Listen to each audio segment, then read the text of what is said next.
Nuestro Dios, nuestro Padre Celestial, hemos venido nuevamente aquí, a tu casa de oración, en busca de ti, en busca de tu paz y en busca de la felicidad. Te rogamos, Señor, que sea con nosotros y en esta noche sea tú el que nos hable. En el nombre de Jesús. Amén. Decíamos ayer que el ser humano vive en una búsqueda constante de la felicidad. Todos nos afanamos, nos preocupamos, trabajamos, luchamos para alcanzar la felicidad. Y ayer vimos que la felicidad que el mundo nos ofrece es una felicidad momentánea y pasajera. Es una felicidad express, llega y se va. Por lo tanto, no es felicidad, es placer. Y nos han querido vender el placer como felicidad. Pero la felicidad es constante y duradera. Decíamos ayer que la felicidad es un estado del ser. Un estado constante. La felicidad no nos la quita absolutamente nada una vez que nosotros alcanzamos la felicidad. Y decíamos que esa felicidad, ese estado del ser, nos lleva a nosotros a tener una armonía tan estrecha con Dios que nos lleva a convertirnos a nosotros en la luz del mundo, en la sal de la tierra. De hecho, al Jesús terminar esta enseñanza que estamos viendo, Jesús termina esta enseñanza declarando: ustedes son la sal de la tierra, ustedes son la luz del mundo. Y así, de esta manera debe alumbrar la luz de ustedes delante de los hombres para que vean sus buenas obras y glorifiquen al Padre que está en los cielos.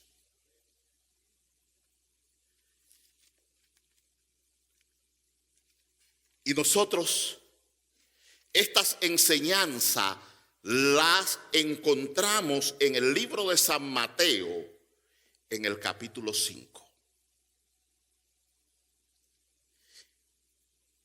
Y viendo las gentes, subió al monte, y sentándose, se llegaron a él sus discípulos, y abriendo su boca les enseñaba diciendo: bienaventurados, porque de ellos es el reino de los cielos. Ayer veíamos que la palabra bienaventurado es una palabra compuesta por buena ventura. Una persona bienaventurado es una persona que goza de buena ventura. Es una persona dichosa. Es una persona completamente feliz. Por eso es bienaventurado. Y dice el Señor que el primer peldaño para alcanzar esa felicidad plena, ese estado de ser nosotros la luz del mundo, ese estado de conciencia superior, esa mente de Cristo, es necesario que nosotros avancemos y subamos el primer escalón. Y ese escalón es ser pobre en espíritu. Si nosotros no empezamos por ahí, no vamos a llegar a ninguna parte. Lo primero que tenemos nosotros como seres humanos para alcanzar la felicidad es llegar a ser una persona pobre en espíritu. Ahora, ¿qué significa ser pobre en espíritu? Y para saber qué es ser pobre en espíritu, nosotros tenemos que saber qué cosa es no ser pobre en espíritu. Nosotros vivimos en una sociedad, por lo tanto somos seres sociables. Desde que nacemos en sociedad. Es más, la gran mayoría de los seres humanos, y digo la gran mayoría, y no digo el completo del ser humano, la gran mayoría de los seres humanos es engendrado en sociedad. Digo la mayoría porque hoy en día sabemos que hay embarazos que suceden in vitro. Pero aún así tiene que haber un médico que haga la fecundación. Por lo tanto, desde el momento mismo de la concepción humana es una concepción en sociedad. Cuando nacemos en sociedad. Por lo tanto, somos seres sociables. Lo que nos dice que para nosotros gozar como seres sociables que somos de felicidad, tenemos que tener una buena relación los unos con los otros. Porque si no tenemos una buena relación con los seres humanos, con las personas que están cerca de nosotros, jamás vamos a ser felices. Ahora, ¿cómo puedo yo lograr estar en armonía, en paz con aquellos que me rodean? El Señor pone el primer elemento: ser pobre en espíritu.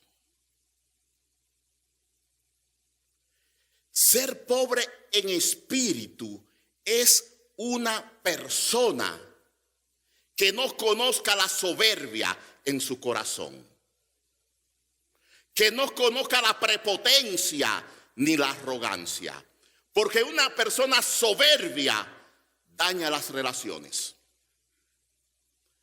Una persona prepotente daña las relaciones. Una persona arrogante daña las relaciones. Por lo tanto, una persona pobre en espíritu, para alcanzar la felicidad, no puede ser ni soberbio, ni prepotente, ni arrogante. ¿Qué es una persona soberbia? Una persona soberbia es aquella que cree que todo lo sabe. Y que cree que él en su alrededor es la persona que tiene la última palabra. Se cree que sabe más que todo. Una persona arrogante es una persona que no acepta consejos. Se molesta cuando se le llama la atención, aunque sea de buen modo. Las críticas constructivas, porque hay de crítica a crítica,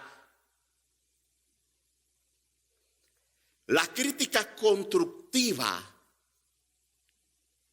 decimos en mi país, lo saca de quicio. Estas personas jamás van a alcanzar la felicidad. Una persona prepotente siempre tiene algo que decir por encima de los demás. Por lo tanto, Para alcanzar la felicidad, tenemos que aprender a eliminar esos atributos negativos en nosotros. La soberbia y la prepotencia fue lo que condujo el pecado en el universo. Fue lo que trajo a que el ser sublime de luz llamado Lucifer se convirtiera en la serpiente antigua que se llama Diablo y Satanás. Si no hubiese él engendrado en su ser la prepotencia y la soberbia, jamás hubiese entrado el pecado en la humanidad. De hecho, esto nos quiere decir a nosotros que la persona que es arrogante y soberbia deja de ser hijo de Dios y se convierte en hijo del diablo. Jesús lo dice: vosotros de vuestro padre el diablo soy. Y se lo dijo a religiosos, a líderes religiosos, se lo dijo a los fariseos. ¿Y por qué se lo dijo a los fariseos? Porque estaban llenos de soberbia.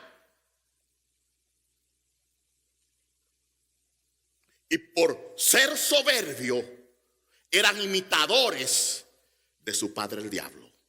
Cuando nosotros nos convertimos en seres soberbios, seres arrogantes, seres prepotentes, en ese momento pasamos a ser hijos de las tinieblas, hijos del diablo. Por lo tanto, como nosotros somos hijos de Dios, y la palabra lo dice, ahora somos hijos de Dios. Pero hay algo que tenemos que tener en cuenta: aún no se ha manifestado lo que hemos de ser. Por lo tanto, no hemos llegado al lugar que necesitamos llegar. Y ese lugar que necesitamos llegar es ser luces. Y para ser luces tenemos que tener la mente de Cristo. Pero tenemos que comenzar por el primer peldaño: ser pobre en espíritu. Una persona pobre en espíritu reconoce y sabe que no sabe nada. Como dijo el gran filósofo: yo solo sé que no sé nada. Y una vez le decían a Aristóteles que él era un gran sabio. Y aquella persona que le decían que él era un gran sabio, él lo llevó a la orilla del mar. Y tomó un poquito de arena. Y comenzó en su mano a separar ese poquito de arena, tratando de encontrar un grano.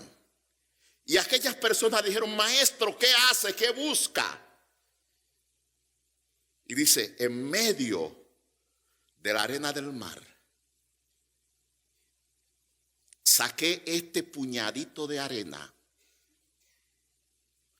el cual nos representa a nosotros. Y en medio de este puñadito de arena yo me estoy buscando. Porque en un granito de esto está mi sabiduría. Porque mi sabiduría ante la grandeza del universo es como un grano de arena en el vasto océano. Por lo tanto, si eso lo dijo uno de los grandes sabios de la humanidad, ¿qué sabré yo? Nada. Y si de algo me da satisfacción y algo creo que debo saber, es Cristo que pone en mí cualquier saber.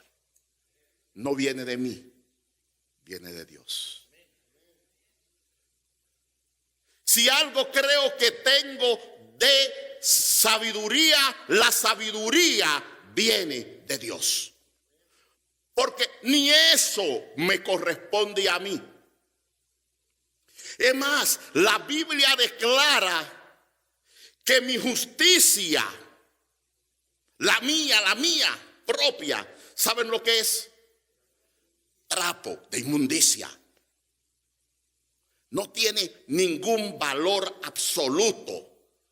Todo el universo rechaza mi sabiduría. Todo el universo rechaza mi justicia porque no tiene ningún valor. La sabiduría que tiene valor es aquella que viene de Dios.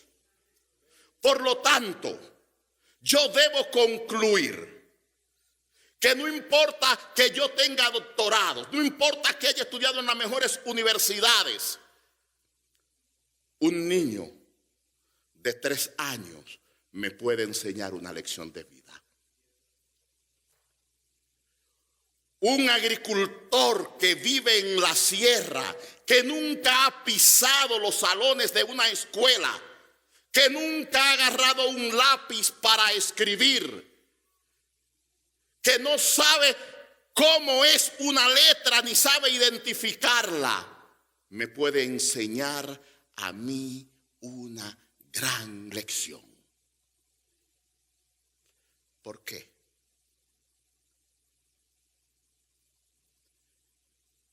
Porque la sabiduría viene del Creador. El conocimiento viene del Creador y a quien quiere se lo da. ¿Saben ustedes que el Señor no me da a mí el conocimiento porque soy hijo de Dios?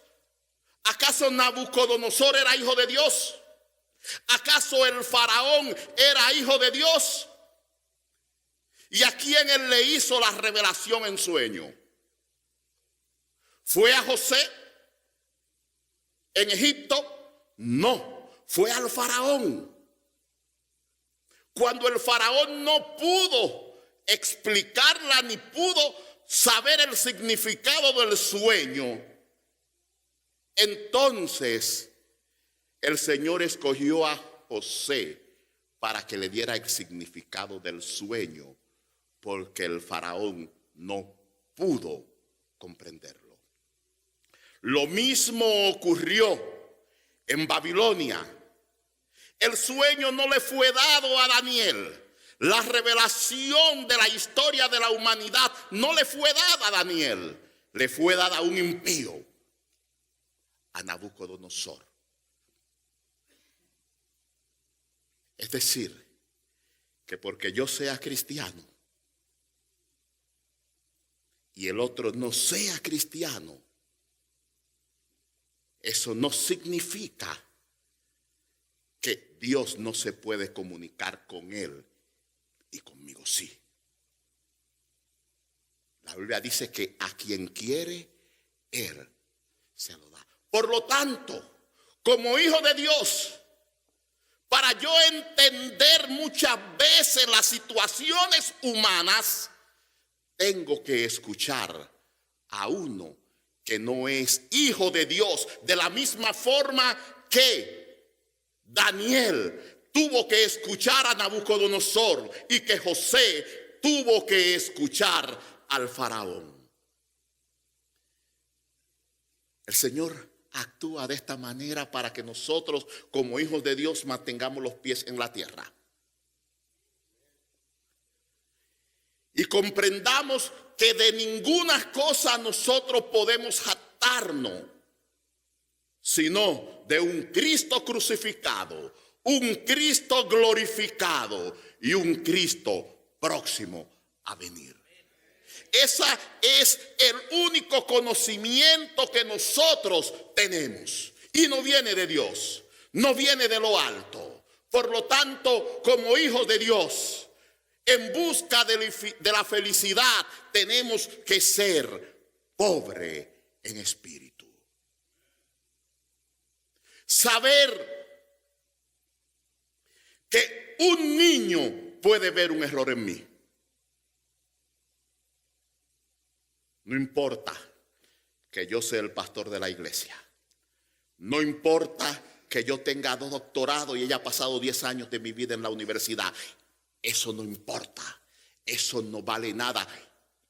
Todavía no pretendo haberlo alcanzado.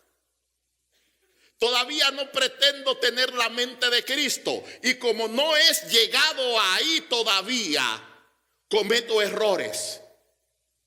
Y un niño puede ver un error en mí. Una persona recién llegada a la iglesia, que todavía no ha bajado a las aguas bautismales, o un recién bautizado puede ver un error en mí. Ahora, ¿cómo debe de ser mi reacción ante ese señalamiento? Tengo que ser pobre en espíritu. Y tengo que reconocer que como ser humano que soy, aunque dependo de Dios, todavía cometo errores. Todavía no lo he alcanzado.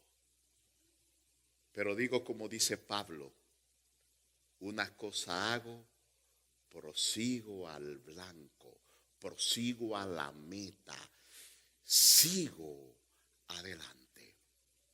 La Biblia tiene la historia de 2 hombres. Los 2 fueron reyes de Israel.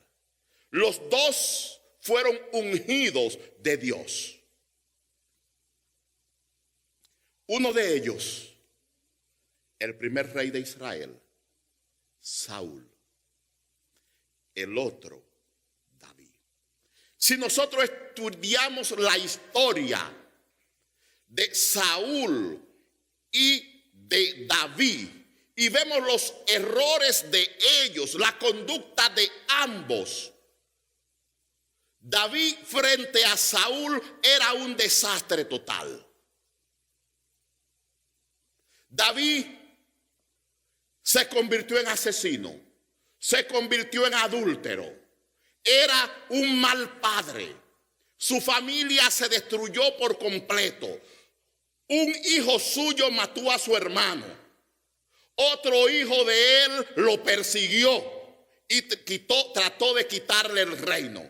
Esa era la familia de David, un desastre total. Nosotros en la casa de Saúl vemos una familia unida. Saúl podía disponer de sus hijos.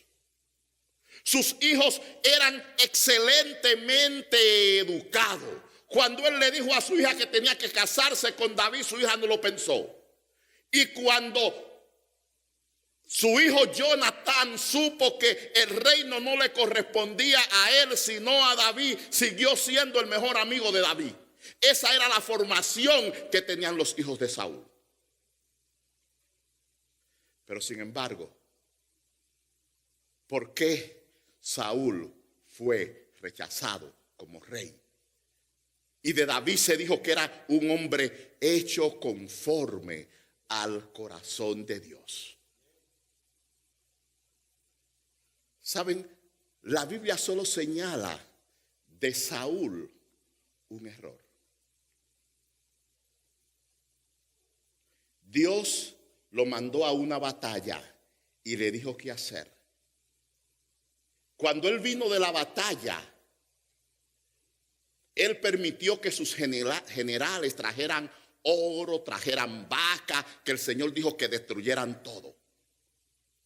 Pero ahí no estuvo el gran problema de Saúl.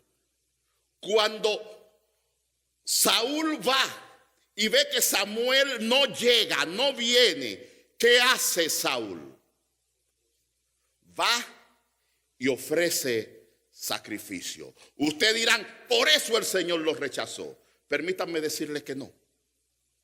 Porque David hizo exactamente lo mismo. David fue y se metió al templo, tomó los panes de la proposición y se los comió. Y eso solamente podían hacerlo los sacerdotes. Y David no era sacerdote ni de casa sacerdotal tampoco.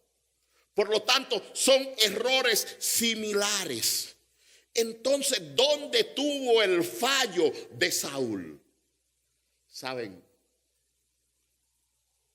Saúl no era pobre en espíritu. David, a pesar de sus problemas, a pesar de sus caídas, a pesar de sus debilidades y de sus errores y de sus vicios, David era pobre en espíritu.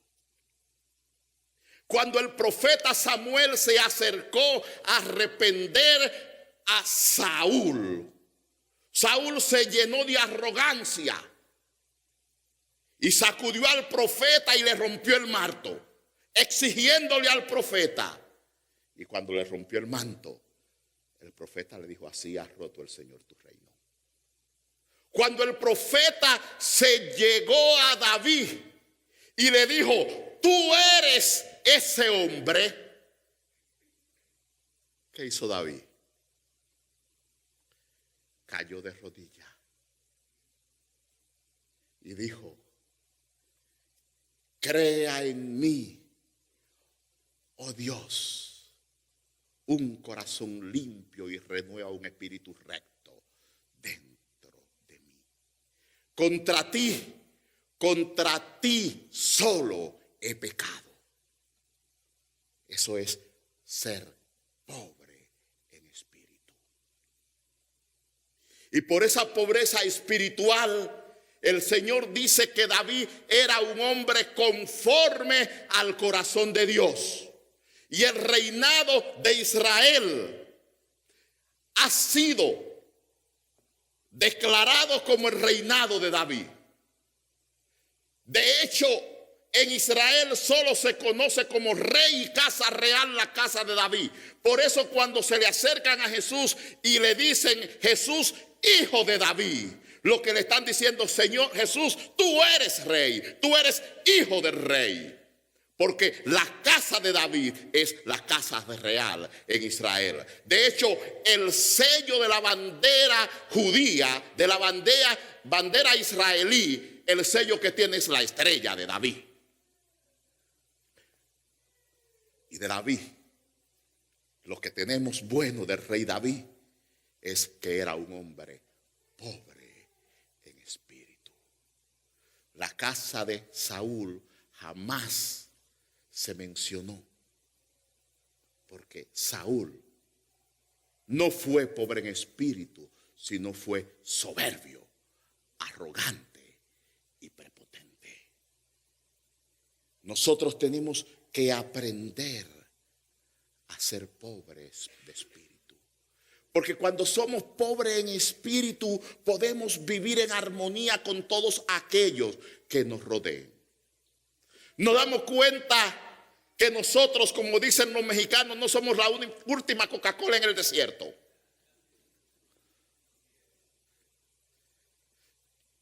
Nos damos cuenta que nosotros somos igual que los demás. No importa la responsabilidad que tengamos, somos ante Dios todos iguales. Y el mandato de Dios es que nos amemos los unos a los otros y que nos soportemos los unos a los otros. Cuando yo soporto a mi esposa o a mis hijos o a mis compañeros de trabajo o a mis compañeros de iglesia, los soporto a pesar de lo que son. Y de hecho, déjenme decirles que habemos seres humanos que somos difíciles de entender. Pero aún a esos que somos difíciles de entender, la palabra dice que debemos soportarnos. Que debemos soportarlo. Porque tal vez esa persona es difícil porque tuvo un trauma en su infancia. Tal vez esa persona es difícil porque nunca recibió cariño y nunca recibió afecto, y eso lo hizo crear una coraza. Y el Señor nos ha llamado a nosotros para darle el amor y el afecto que Él necesita. y así romper esa coraza que se ha impuesto. Pero para poder ser así, tenemos que ser pobres en espíritu. Ser pobre en espíritu significa que tú no puedes hacer absolutamente nada para ofenderme. Que tú no puedes hacer nada para enojarme. Porque eso no está en ti. Es una decisión propia. Yo decido enojarme. Yo decido ofenderme.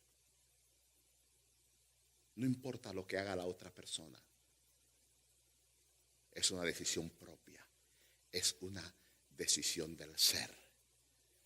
Cuando yo soy pobre en espíritu, yo estoy en contacto conmigo mismo. Porque busco a Dios dentro de mí. Porque Dios mora en mí. Y mi cuerpo es templo de Dios. Mi cuerpo es la morada del Espíritu Santo. Por lo tanto, yo tengo que buscar dentro de mí.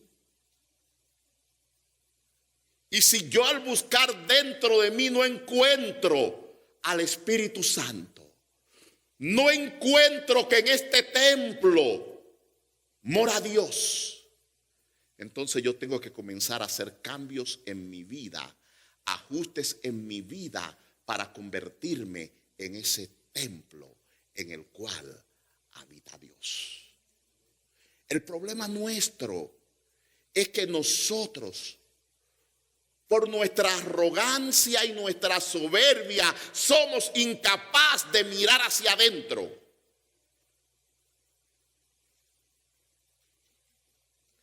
Somos tan carnales que solo miramos hacia afuera.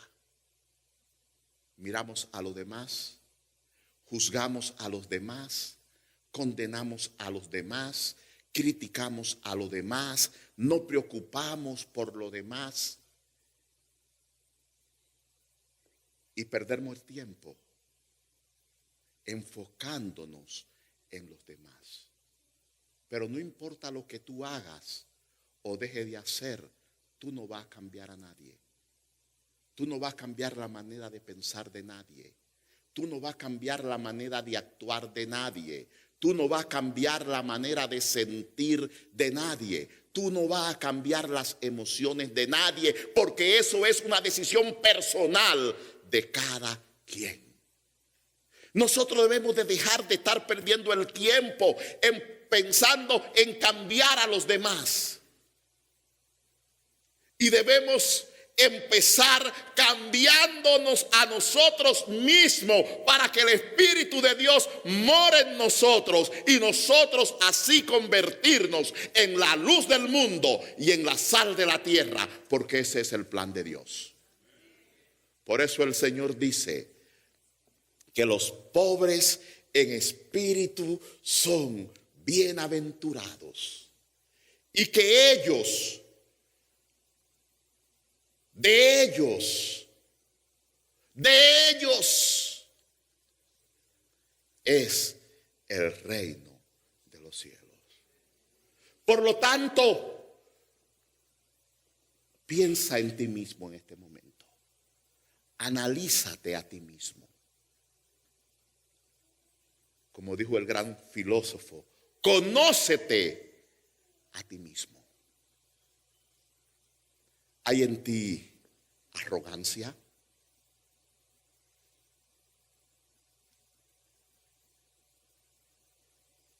¿Hay en ti soberbia?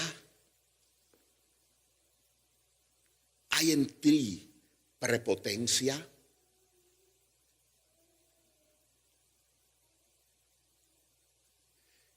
Si esos atributos nefastos están en ti o están en mí, ¿saben?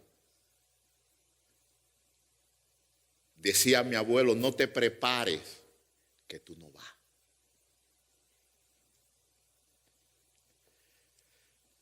Tuyo no es el reino de los cielos. tú no tienes parte en el reino de Dios. No eres un ciudadano del reino de Dios. Y si quieres serlo, la gracia está abierta todavía. Y el Señor dice: venid a mí todos los que estéis trabajados y cargados y cansados, que yo os haré descansar. Y me gusta la palabra que siguen, porque mi yugo es fácil y ligera mi carga. Yugo significa enseñanza. La enseñanza del maestro es el yugo que se le imponía a los discípulos. Seguir y practicar y vivir las enseñanzas del maestro. Y el Señor Jesús está diciendo aquí: mi yugo es fácil, mis enseñanzas son fáciles de seguir, porque mi carga que yo impongo es ligera. Y es ligera, quiere decir sumamente liviana, porque tú no la vas a llevar, tú no la vas a cargar. Él te va a cargar a ti en sus brazos con todas tus cargas. Por eso sus enseñanzas son fáciles. Porque si tú las sigues, Él va a morar en ti.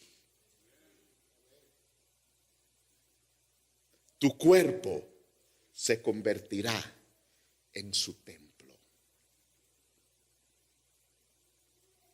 Y dice la palabra que Jehová mora en su santo templo.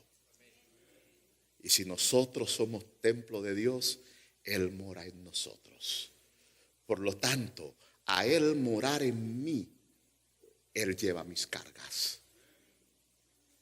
Ya mis problemas son sus problemas. Ya no vivo yo más vive Cristo en mí. Y qué hermoso es poder decir, como dijo el apóstol Pablo. Yo me imagino que el apóstol Pablo tomó el discurso maestro de Jesucristo y tomó las enseñanzas de la bienaventuranza y dijo: yo quiero ser la luz del mundo. Yo quiero ser la sal de la tierra. Yo quiero tener la mente de Cristo. Y comenzó siendo pobre de espíritu. Y déjenme decirle que cuando Pablo empezó su ministerio, Pablo no era pobre de espíritu. Pablo era un soberbio. Porque cuando allí se vio con Bernabé y estaba allí aquel joven, aquel muchacho llamado Juan Marco, que tenía los defectos de la juventud, que era inmaduro como todo joven, el apóstol Pablo no lo soportó y hubo contienda entre él y Bernabé, que tuvieron que Bernabé irse con Juan Marco y Pablo escogió a Silas y se fueron a hacer evangelismo por lugares separados, porque Pablo no era pobre en espíritu. Por eso una vez dijo: yo no pretendo haberlo alcanzado, pero una cosa hago, prosigo al blanco, prosigo a la meta, prosigo al premio. Es decir, que si tú no eres todavía pobre en espíritu, comienza a ser como hizo el apóstol Pablo. No lo ha alcanzado todavía, pero prosigue, porque Pablo al final, cuando completó y terminó las bienaventuranzas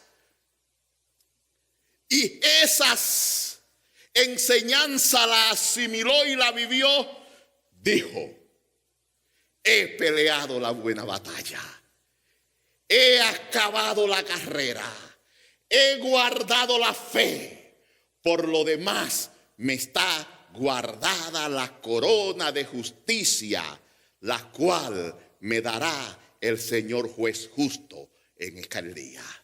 Pero me gusta más lo que dice después: no solo a mí, sino a todos aquellos que esperan su venida.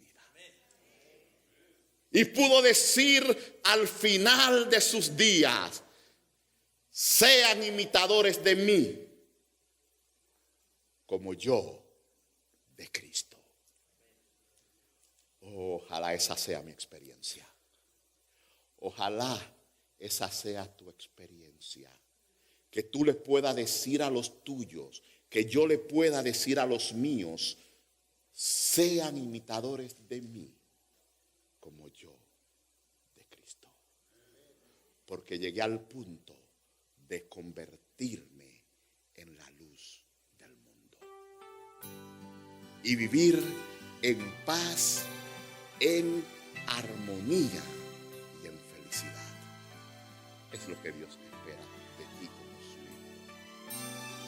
En esta noche quiere decirle tú al Señor: Señor, yo quiero ser pobre en espíritu. ¿Quiere decírselo? Bendíceselo aquí de rodillas frente al altar. Este es el lugar donde debemos venir los cristianos, frente al altar de Cristo. Y aquí frente al altar, digámosle al Señor: Señor, hoy quiero ser pobre en espíritu. Hoy quiero ser bienaventurado, como dice la palabra. Bienaventurados los pobres en espíritu, porque de ellos es el reino de los cielos. Que Dios te bendiga, que Dios te guarde, que haga el Señor resplandecer su rostro sobre ti de tal manera que tú te conviertas en la luz del mundo, y que el Señor ponga en ti su paz. Vamos a ir de rodillas y vamos a decirle al Señor: quiero aprender la cuesta del Calvario, subir por ella como tú subiste, con valor silencioso y temerario. Señor, yo quiero ser como tú fuiste.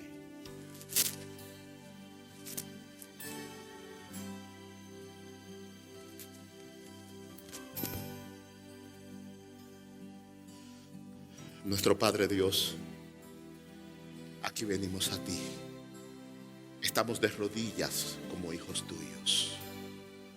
Padre, todavía no pretendemos haberlo alcanzado.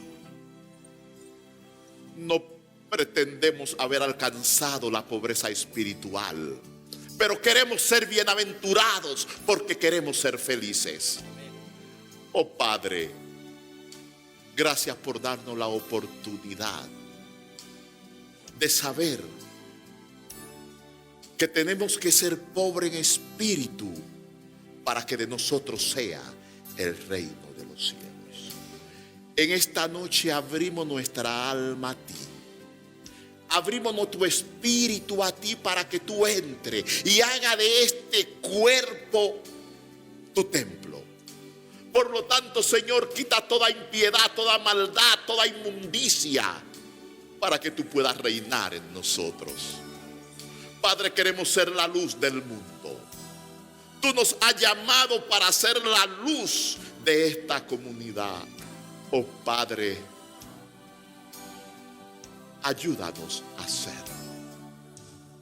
Padre, perdónanos por nuestra soberbia. Padre, perdónanos por nuestra arrogancia. Padre, perdónanos por nuestra prepotencia. Señor, crea en mí, crea en nosotros un corazón nuevo y renueva, Padre, un espíritu recto dentro de cada uno de nosotros. Te lo rogamos, te lo pedimos, te lo imploramos por la sangre de Cristo Jesús, nuestro Señor. Gracias, Señor, por escucharnos. Gracias, Señor, por permitirnos, tal y cuales somos, ser tus hijos. Pero, Señor, límpianos, renuévanos y transfórmanos.